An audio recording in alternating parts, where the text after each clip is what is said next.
Not many of us will leave our houses or cars unlocked, or leave valuables unattended. But when it comes to information, we tend to be less careful. Just look at the phone hacking scandal. Many of the victims left their passwords set to the factory default setting of password, which made it easy for hackers. It shows that we need to be more careful with information about ourselves and that which we handle for others. So this is what you need to know about information security. Most of us, whether at home or at work, have a huge amount of data on computers, smartphones, storage devices, tablets and on paper. There's so much of it we can become complacent, perhaps mixing everyday documents with sensitive information, then treating them as if they were all just ordinary files with nothing important on them. But what if these files got into the wrong hands? Embarrassment? Inconvenience? Public scandal and dismissal? A lot of information security is about being more aware of the risks we're taking. Personal information may seem unimportant to you, but to a criminal it can be the key that opens doors. We need passwords for everything these days. This is Laura, and she uses them a lot. This one looks pretty secure and she knows not to write it down.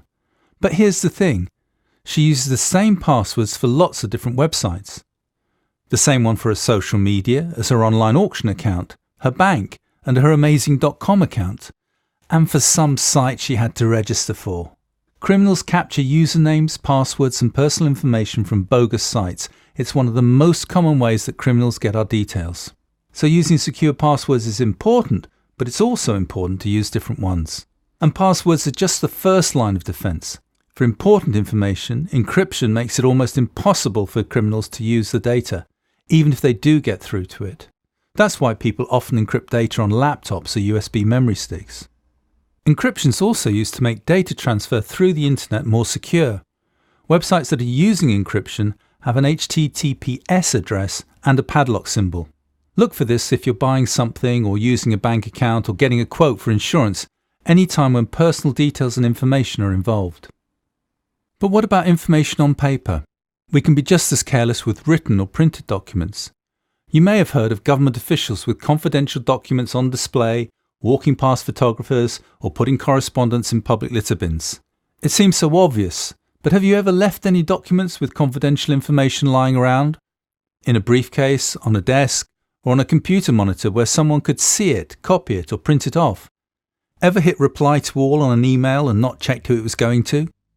It might just be embarrassing, but it could be worse. A lot worse. Sometimes, though, it's more a case of stopping others gaining access. You wouldn't let a stranger follow you in through your front door. So why do people do this in secure areas at work? It's called tailgating. It might be a little embarrassing to say no or ask for ID, but look what happened in this case. An imposter went into a bank posing as an IT person come to fix a computer. Instead, he installed a small piece of software onto the system which allowed hackers to see what was being typed on the bank's computer and use this information to transfer money from the bank to their own accounts. Criminals tried to do something similar on Laura's computer at home by trying to install what's called malware. Fortunately, she had her antivirus and protection software up to date, and it stopped the hackers before they did any damage. Credit and debit cards are prime targets for criminals. Some clone them, while others watch over your shoulder as you enter your PIN code before stealing your card and using it. Look out for these so-called shoulder surfers and make sure they can't see your PIN as you enter it. Organised gangs of criminals are stealing information at such a rate that the cost of a credit card number and bank account details is about the same as the price of a cup of coffee. Criminals are always looking for new ways to get our information and use it for profit. Here are 3 things that may help to make it harder for them.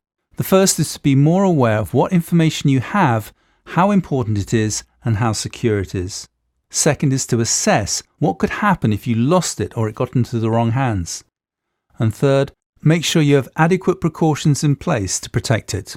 Although it may be difficult for us to see the value of the information we handle every day, we need to get into the habit of protecting our own and others' information in the same way as we look after our valuables and the things we care about.